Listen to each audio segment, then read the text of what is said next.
Welcome back to another top whatever type of list.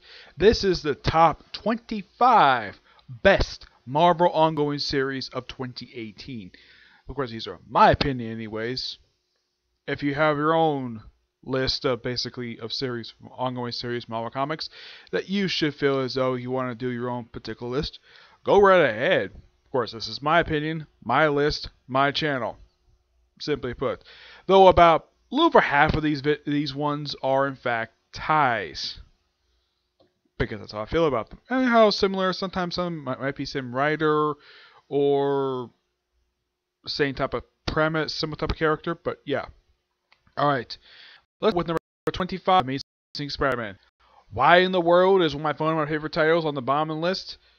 Well, because it's had like a bit of an uphill climb. Like it's taking a little while to recover from Dan Slott's exhausting run that he should have ended a while ago, but he decided to keep going and going and going and going for like 5 years, and then he finally leaves, and then we have Nick Spencer and Ryan Ottley on the book.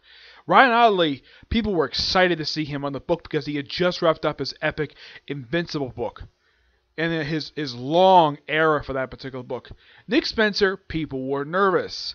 Rightly so, because of Secret Empire. That was pretty much the only reason people were nervous, because of that particular book, and people thought Nick Spencer was going to put political stuff in the damn book. When I got to the book, I'm like, wow, no political stuff. And here's something I gotta give praise over Nick Spencer over Slott. Actually featuring Spider-Man fighting his villains. Not like bizarre whatever villains. I mean, classic villains. You have the Lizard as a supporting character. And he has also this bizarre premise of Peter and Spider-Man being two separate people. That's amazing. Yeah. I mean, hopefully it's gonna get better.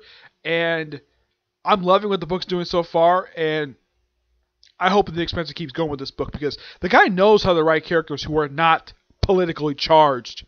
I mean, this is Nick Spencer from stuff like Secret Avengers, Superior Foes, Spider-Man, Ant-Man. That Nick Spencer, not Nick Spencer of Secret Empire. Give or take. Alright, number 24. Mr. and Mrs. X. The series launched in the aftermath of the stupid X-Men X-Men Gold number 30. Yeah, I call it stupid because they pulled a fast one on us. Heck, not even the writer of the book knew that it was going to be Rogue and Gambit basically take a book. She probably thought it was going to be Colossus and Kitty Pryde. Something we actually, fans, wanted to see, instead of pulling a switcher. I'm not sure what the heck Guggenheim was thinking as you're doing that. Of course, this book is basically an ongoing series for Rogue and Gambit. And I'm thinking, didn't she already do a series featuring these two already? So why should do another one? Bit bizarre. But it's fun so far. They're basically in space, having their honeymoon. They also had an engagement party. And of course, they got a team with the Shi'ar, which is fantastic. And it's only a few issues in. It's really good so far. Number 23, Cable / Exiles. Because these two like going places, like in the case of Exiles, going different realities. Cable sliding through time, obviously. Though one thing I gotta give a strike against Cable is the frequent change of creative teams for this damn book. I am not sure what the heck Marvel's problem is with keeping a creative team more than 5 issues. I'm not kidding about this. It went through 4 creative teams in just 16 issues. I'm not kidding about that. They seriously did. Because the first 5 issues last year, it was James Robertson on the book. And then he left. And then we have Ed Bronze take over, doing the newer mutant storyline, which is fantastic, by the way. And after that storyline wrapped up, he left. Do not know why. And then we have another change of a creative team for some reason. And it's meant to just fill in the gaps in Cable's history. I like the stories, but why the heck we have to have freaking change of creative teams? It makes no goddamn sense at all, the fact that it is for Cable. And worse, what happened to Cable, I think it was Bronson himself who killed him off in the Extermination miniseries. I'm like, dude, what the heck was your problem? Why'd you kill him off? Or you just wrote him in a really damn good storyline and you kill him off? Why? Heck, I wonder though, why the heck they end Cable for in the first place? Oh, because they're gonna kill him off in Extermination. But despite that, this was a good book. Exiles. I was so happy they brought this book back after it had been gone for... I think it had been gone for a good several years. I think the last book they had was canceled after 6 issues due to low sales. Though after that, nothing was done with Exiles. And I do mean nothing. We had sort of a similar replacement with them with the Extreme X-Men book by Greg Pak, which is canceled after 13 issues. And then we have this series, which is really good. I thoroughly enjoy it. I love the fact they brought back Blink. I think they brought back Morph. And they basically kind of do the similar premise of going out of realities like Western Heroes, stuff like that. And now the series ending this month after 12 issues. Oh, and by the way, the writer of the book was the writer of the Black Bolt series. Yes, same guy. Fantastic series. Why the heck would you end it for? Yeah. But at least as something over Cable, it kept the same creative team for 12 issues. Yeah. Alright, number 22, Champions. And it still bugs me the fact they had to hit the restart button in this book. Yeah, I'm like, why? You just launched this book 2 years ago, and now you're doing a relaunch of the book? Yeah, I think, as far as I can tell, they're not changing the lineup that much for the team. The only change they made is they took off Sam Alexander off the team. Aside from that, they're keeping the same creative team.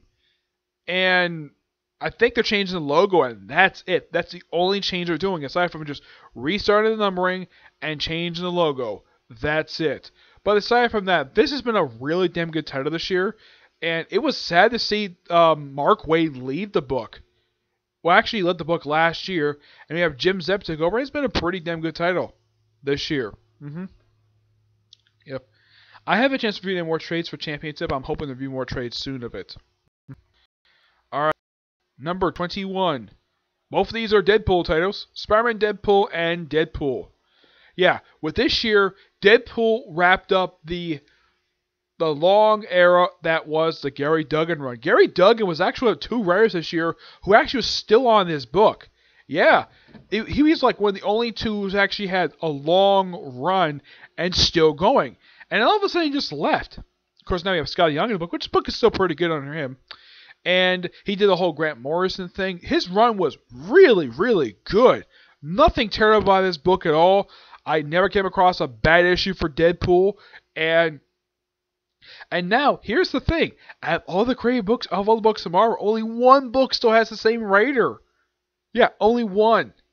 Well, I was going to count Miss Marvel, but G. Willow Wilson is leaving the book, and the book is being relaunched as the Magnificent Miss Marvel. The only reason why they make the list is because it's been sort of a down. It's not exactly been as good as it once was. It's still producing good stories. It just is not as good as these other books. That's the only reason why I didn't make the list. Yeah. But really, Spider-Man Deadpool just been pure fun the entire series. Despite the fact that it's on a new creative team, Robbie Thompson, of course, Rich Botchlow, it's still a pretty dang good book, and I'm loving the story so far. I can't wait for the next trade chance to come in.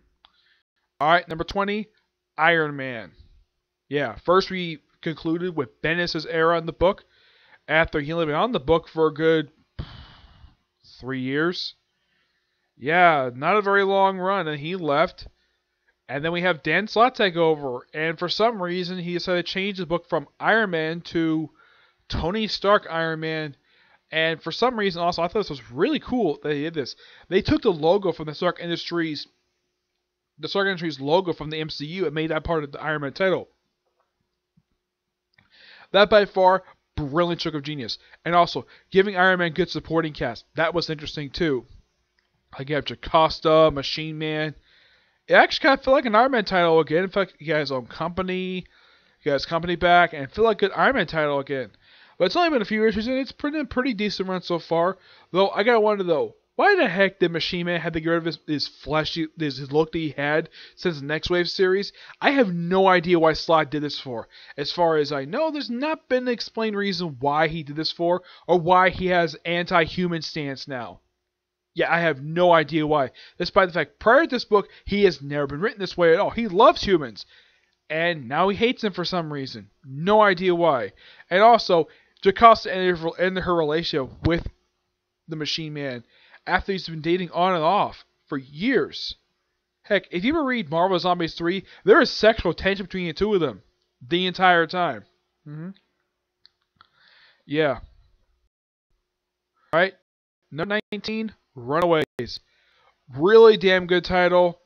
Very underrated. Not very much talked about, but I love the fact Marvel finally brought this series back last year after being gone for 3 years. Yes. And the book has been pretty good so far. And the writers have done something that Brian K. Vaughan teased during the second volume of his run, was the possibility of Nico and Corolla, aka Lucy and Sky of Diamonds, could become a couple. But then went much of any place, and they brought it back up again, and finally these two became a couple.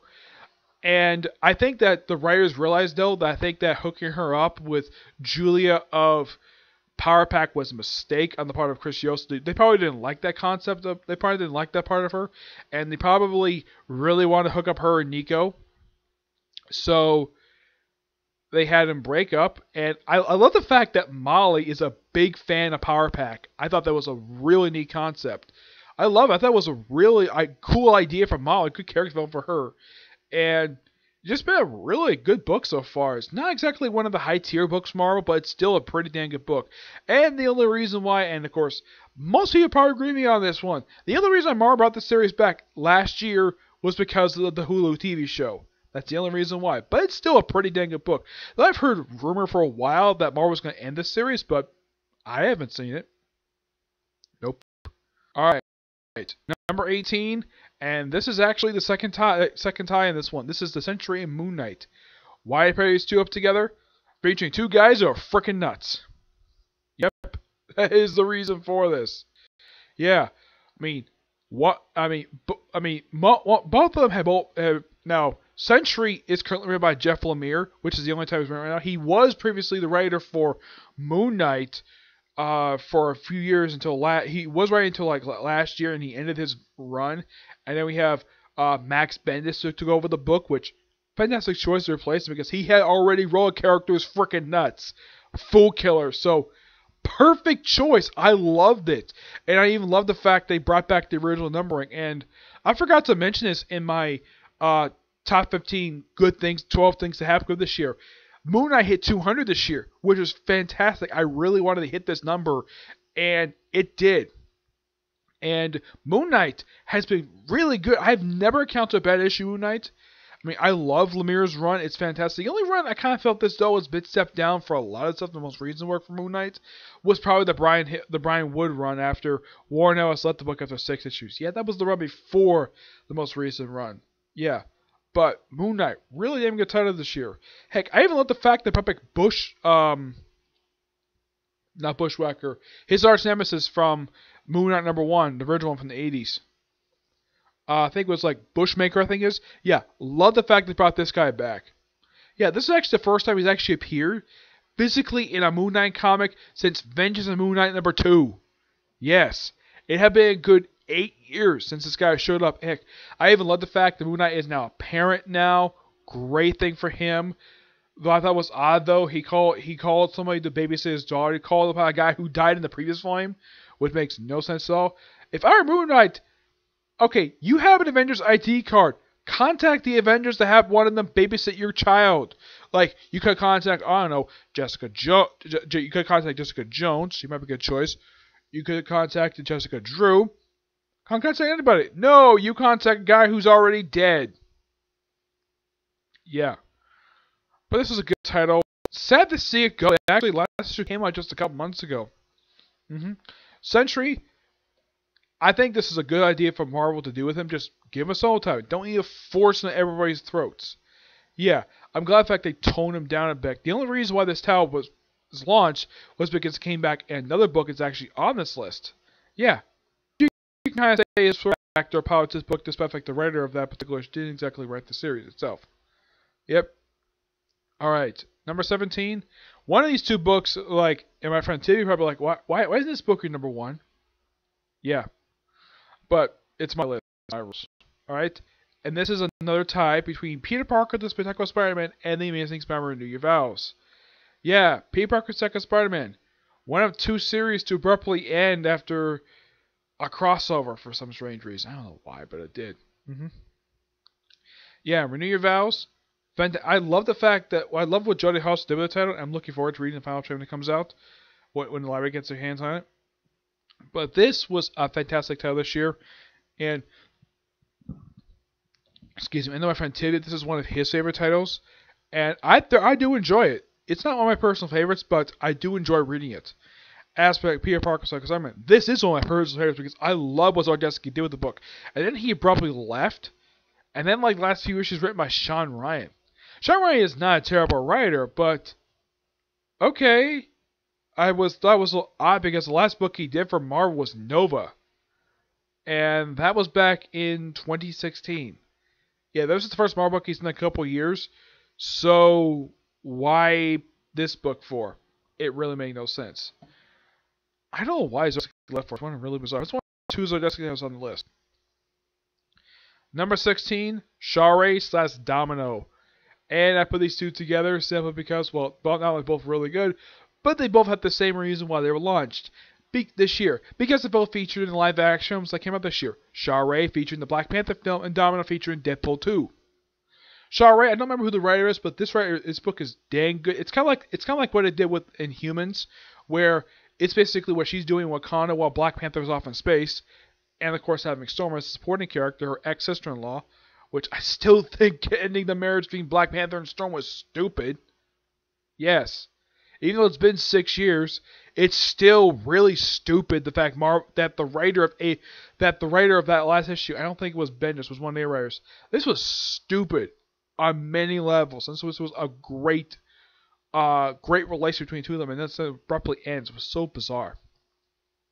As for Domino, we have Gail Simone writing the book, and the book has been really good.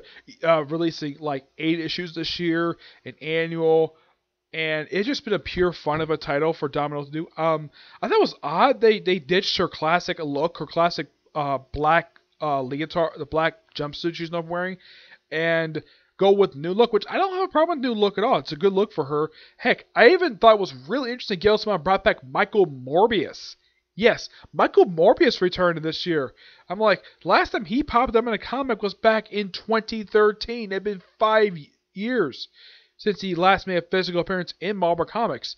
I mean, can you think of the last comic I could think of he physically appeared in was his own self-title, his own solo series that ended back in 2013 after 9 issues. Yeah, that was the last time I could think of he's actually showing up, because I don't think he's shown up anyplace else the past few years, so yeah, this is the first time in 5 years he's been seen, and it's great to see the guy. As for how Domino found him, he just found him randomly in a container, and at one point she has to offer herself because he's really thirsty for blood. Yeah, for some reason now he's an actual vampire now, and he drinks her blood. And he appeared just for 2 issues, and he does not see it. And then he goes off again. But it's great the fact they brought the character back.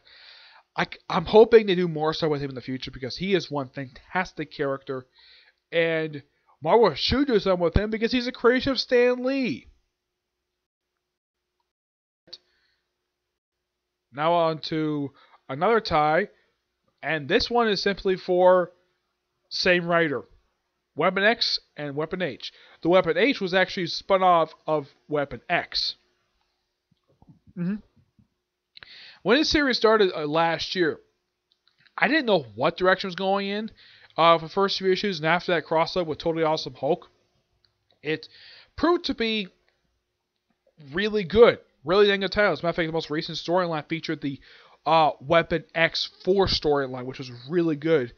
And the way this team works is it's sort of like the tracker team for the X-Men, which is really nice.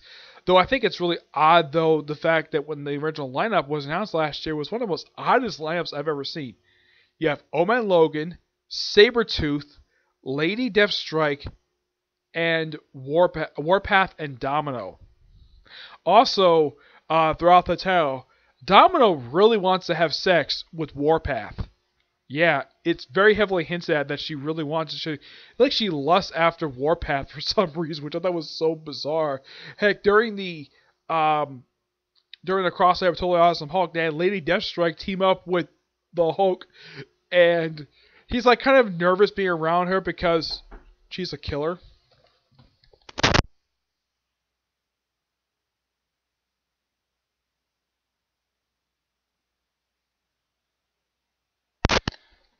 Anyways, yeah, but I'm loving what this title is doing right now, and it's just a really damn good title. Alright, and as Weapon H, yeah, the counterpart to the Damage book. Heck, there was even an issue that came out where it came out the same week as Weapon H, well, with Damage, where Damage fought Swamp Thing, and Weapon H fought Man Thing. And it looks like the title's going to end really soon. Yeah, it's going to end pretty much the same time as Damage. Of course, this one ending after 14 issues, and Damage ending after 12, which is a little bizarre. But the whole thing with Weapon H is that he has the combination of powers of the Hulk and Wolverine. He got this way because of the Weapon X program. And this is a really damn good title. And I'm like, as far as I can tell, with this title ending, Pocket's only got one title at Marvel, and that's just Weapon X. Heck, I even love the fact that for the Marvel Legacy numbering, they actually do count the previous volume as part of the numbering, and the previous 2 volumes as part of the numbering for Weapon X. Alright, 14 is a title written by Colin Bunn, and it's the only title he's doing for Marvel right now, and that's As Guardians of the Galaxy. Yeah, I love this line for this book. You have Angela, you have Annabelle Riggs, who's also Valkyrie, which they're also planning on trying to separate the two. This mentioned up with Clea. I'm trying to think who else in the book. We also have Scourge, who got resurrected thanks to what happened in pages of Thor. As a matter of fact, this is actually a spin-off of Thor, which is quite interesting, which I'll get to Thor soon. Don't worry, Thor is on the list. You'll be surprised where it is in the list. Yeah, and it's just a team in space, just a group of Asgardian misfits. Heck, they rep like Thunderstrike. Yeah, this is the son of the original Thunderstrike, Kevin Masterson. First time he's been seen since his own miniseries back in I think it was 2011. That was the last time I could think of. He's been, well, he was featured in that book, and he was featured in Avengers Academy. But after Avengers Academy ended, he has not been seen since. It's been a few years since we've last seen him. And of course, we have the return of Kid Loki, despite the fact the actual Loki is off in Thor. Yeah, as for why he's here, no idea. My guess is Colin Bunn really must love Kid Loki, because he must have loved the Journey to Mystery title, which was at that point written by Kieran Gillen. He must have really loved this character, so he brought this character back. And of course, they have somebody in Destroyer armor. Yep. But this, really damn good series. I do recommend it. 13, kind of like with Weapon X, Weapon X, Weapon H. Same writer. Charles Shaw. Darth Vader and Poe Dameron. Both titles really, really good. In the case of Poe Dameron, I'm not surprised it ended because not much of a story you can tell with the book, but I'm happy the fact it managed to last for 31 issues and had an annual this year. Vader, wow, this is so damn good. This was actually a bit of a surprise. Yes. In the case this one was actually a surprise it ended after releasing 25 issues and one annual. And it only lasted for a full year, unlike in the case of, actually it was kind of the same thing with the previous volume as well, where it lasted a full year despite releasing 25 issues and an annual before it ended. The only difference is it actually ended this time in December, not August like the last volume did 2 years ago. Though I gotta ask, why in the world did Marvel end this series for? At least in case Poe Dameron makes sense because there's not much of a story you can tell. Vader, there really was no reason why they had to end this series because, well, you have plenty of time to tell a story with a 19-year time skip, and then you end the book of 25 issues. This makes no sense at all. You could have easily just had another writer take the book. Hey, I wouldn't mind Gillian took over the book again, but Gillian's busy with Star Wars. After the reason why I make this list because it's still a dang good title. I'm enjoying it. But there's some people who just don't like Afro very much. But I enjoy the title. But the one thing I have it over Star Wars is that it has better artwork than Star Wars. Yep. And the only reason why Star Wars make the list because of the awful artwork it had this year. Like, oh gosh, the artwork was terrible in the pages of Star Wars. And yet they kept this artist on for 2 years, which makes really no sense at all. Alright. Number 12, another tie. This one basically due to the fact that character appeared in this book, also in this book as well. X-Men Red and Jean Grey. X-Men Red was written by Tom Taylor, and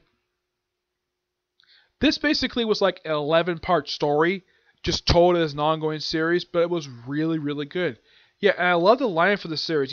You had the resurrected adult Jean Grey, Gambit, Nightcrawler, Wolverine, Laura, Gabby.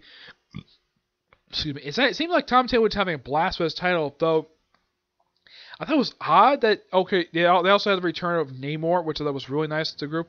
Though I thought it was odd that they decided to bring back Cassandra Nova for the first time in several years. As for why they brought her back, no idea. And she's the main villain of the entire series, and then she's defeated by the final issue. Yeah, and Captain America makes a speech. I'm like, okay, you made the same type of speech back in AVX number 12. Why in the world would you do that for? It's so bizarre. But it's a really damn good series. Jean Grey. The reason why some people didn't get this series, because they listed off as one of the SJW titles released Marvel. No, it is not. I associate it more with the America title than the Jean Grey title. This one is not an SJW title. It's basically a good title featuring the young Jean Grey, launched last year, and it is just this year. The only reason I put it on this list because it ended just this year, and it was a really damn good title. Though the title would basically have foreseen end due to the bringing back of the original Jean Grey. At least they didn't kill off the character. They had returns to the past, but at least they had a nice send-off. And there was even a generation of last year. Just a really damn good title. Alright, number 11. Just like with number 15 and 13, same writer, Kelly Thompson. West Coast Avengers and Hawkeye. Yeah, the Hawkeye book by Kelly Thompson. And some people agree with me. There was no reason to cancel Hawkeye. It was a damn good title. Yeah. I mean, what was wrong with having a female archer operate in a major city as a PI and beating up bad guys? It's a similar concept to Xenoscope's Robin Hood, and yet apparently none of the people just didn't care to buy it because they probably accused them of being SJW. No, it has nothing to do with SJW at all. It's just, like I said, a female archer who operates a PI in a major city and beats up bad guys. That's a good premise for a series, and yet nobody brought to give the series a chance.